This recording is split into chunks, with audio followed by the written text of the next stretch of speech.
मी संजय थोबडे, सिद्धेश्वर देवस्थान समितीचे आम्ही पारंपरिक ट्रस्टी आहोत. तरी दरवर्षी हे लोकांना 2010 पासून पंच कमिटीला ते गड्ड्यावरील सर्व दुकाने व मैदान हे लिलावाने देण्याचा आदेश लातूर धर्मदाय आयुक्तांनी केलेला होता. मागील वर्षी देखील यांना ते कंपल्सरी केलेलं असताना यांनी इथल्या धर्मादाय आयुक्तांशी संगनमत करून ते न करताच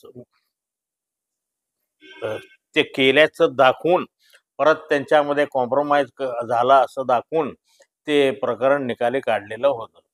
परंतु यंदा यांनी निविदा काढली, सगळं काढलं, पेपरमध्ये पब्लिश देखील केलं. लोकांनी 20-20 लाख रुपये भरून टेंडर देखील भरले आणि ते सगळं झाल्यानंतर ना सर्वात जास्तीची निविदा ही 6,21,00,000 रुपयाची निघाली आणि त्याप्रमाणे त्यांना देणं हे अपेक्षित असताना त्यांनी 6,21,00,000ची निविदा ज्यांची होती त्या चौधरी यांनाच ते दिलेली आहे.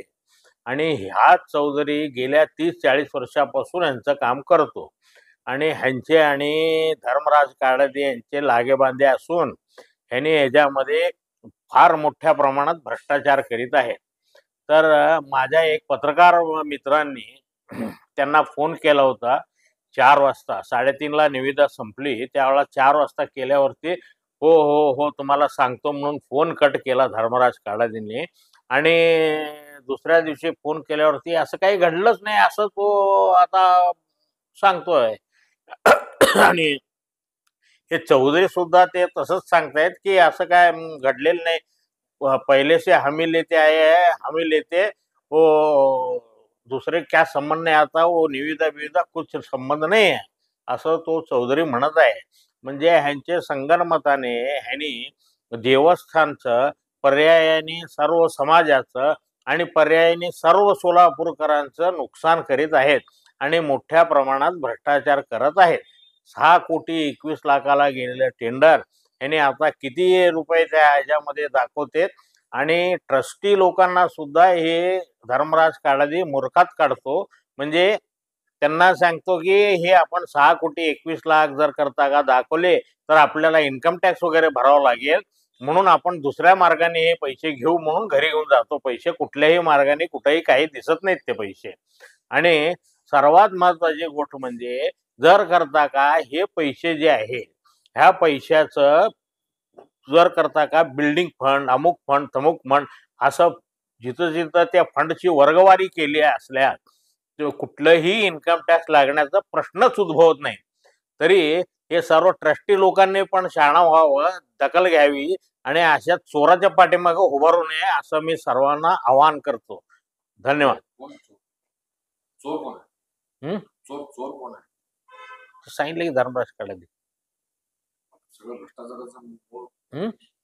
जे आहे कोण करते? मूळ भ्रष्टाचारी कोण आहे? मग भ्रष्टाचार एकमेव माणूस करणारा म्हणजे धर्मराज काळदे, अजून दुसरं कोण? या वर्षी त्याने मागच्या वर्षीचे ऊसाचे बिल दिले नाही तर त्यामुळं कारखान्याला ऊस मिळेना. आता कारखाना 700 कोटी रुपये कर्जात आहे, कारखाना 150-200 कोटी रुपये नुकसानीत आहे. हे ह्यांचं कर्तृत्व, कारण तिथं बी भ्रष्टाचार केलेला आहे मोठ्या प्रमाणात. 100-150 कोटी रुपये तिथं बी खाल्लंय ना. हे भ्रष्टाचार होत असताना समितीची जे लोक आहेत त्याला का बसतात? ते त्यांची त्याच्याबरोबर समोर बोलण्याची कुणाची टाप नाही आहे. त्याला चांगलं तुम्ही पत्रकार लोक विचारत नाही तर ते मंदिर समितीचे ट्रस्टी कधी विचारणार?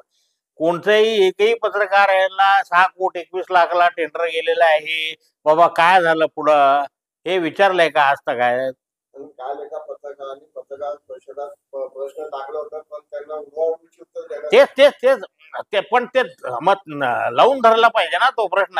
हे उडवाउडवी तुम्ही करू नका असं म्हणले का त्यांनी? असं म्हणायला पाहिजे. तुम्ही त्यांचं उत्तर सखोल त्यात शिरा ना पूर्ण, त्या सखोल चौकशी त्या समोर उभारून करा.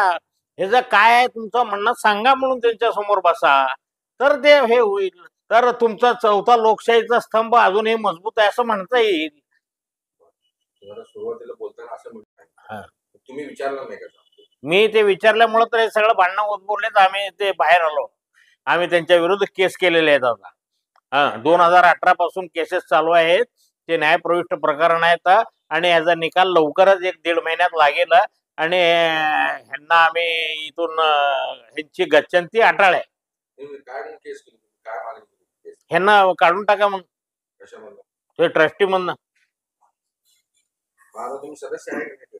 आता हे बघा, सदस्याबद्दल असं आहे की आमचे सगळ्यांचे बदल अहवाल प्रलंबित आहेत.